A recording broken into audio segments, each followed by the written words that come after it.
Assalamu alaikum. This is Mohammad Shahadatok Shikdar from Britannia University. I welcome you to my presentation. Today I'm going to discuss about a novel named Outsider, written by Albert Camus.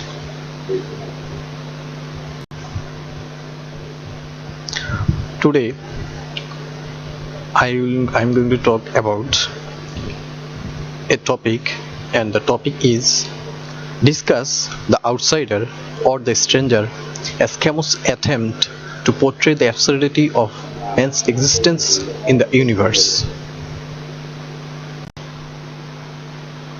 First of all, I'm going to give a short introduction of the novel. It was published in 1942 and was written by a French author, Albert Camus. Its theme and outlook are often cited as example of Camus' philosophy of the absurd and existentialism. The title character is Meursault, an indifferent French Algerian described as a citizen of French domiciled in North Africa. He attends his mother's funeral. A few days later, he killed an Arab man in French Algiers who was involved in a conflict with one of Meursault's neighbors. Meursault is tried and sentenced to death. The story is divided into two parts, presenting Meursault's first-person narrative view before and after the murder, respectively. In January 1955, Camus wrote, I quote, "I summarized The Stranger a long time ago with a remark I admit was highly paradoxical. In our society, any man who does not weep at his mother's funeral runs the risk of being sentenced to death. I only meant that the hero of my book is condemned because he does not play the game." The topic is discuss outsider or the stranger as Camus' attempt to portray the absurdity of man's existence in the universe. The stranger is a parable in a illustration of the philosophy of the absurd. It is not merely an example of simple narrative fiction. The novel needs to be carefully studied to understand its implication and go deep into its sides. On the surface, however, the stranger appears to be slightly unusual in comparison with the pattern of other novels, although having the character setting and plot like any other conventional fictions. The story is a simple one, but enclosed in it the totality of the world's absurdity. Camus' physical notion of absurdity tries to exhibit that individual leaps of human existence have no rational interpretation.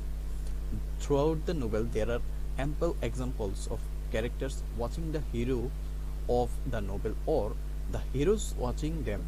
The motif recalls several components of Camus' absurdist philosophy.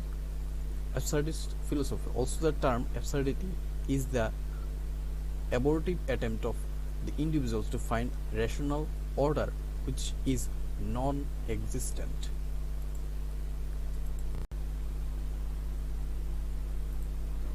The rational order is found neither in the external order where the protagonist of the novel deals in, nor in the internal world of his thought process.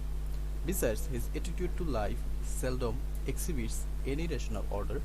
Meursault will surely fail to show any valid reason for his actions, such as his indecision in regard to Mary's proposal to marry her or her decision to kill the Arab with whom he had no enmity.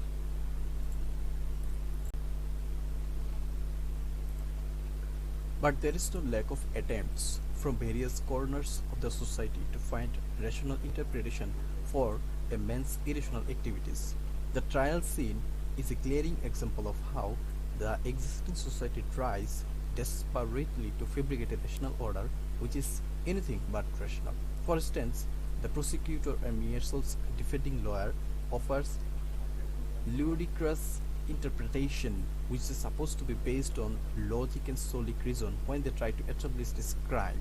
All these attempts are made to diffuse the idea that the world is irrational.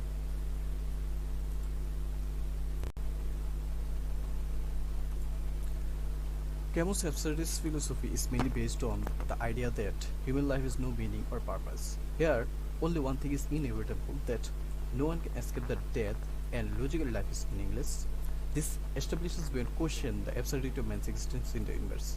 If we study the novel intimately, we will find that mere soul is steadily and irresistibly moving towards this realization, but he only succeeds to grasp the meaning of it only after he has engaged in argument with the chaplain in the final chapter.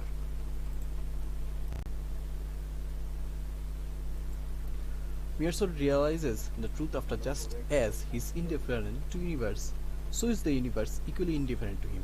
He is also destined to die like all his fellow men and women, and thereafter will have no future relevance. Strangely enough, Meerschault is able to attain transcendental peace and happiness just after realization of this dismal truth.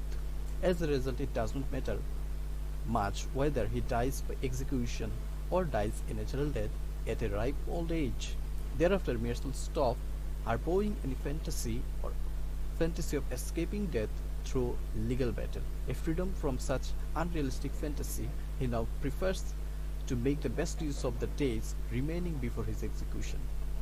Finally, Meerschault now puts far more interest in physical aspects of the world than the social and emotional aspects. This is a good example of the absurdity of human existence.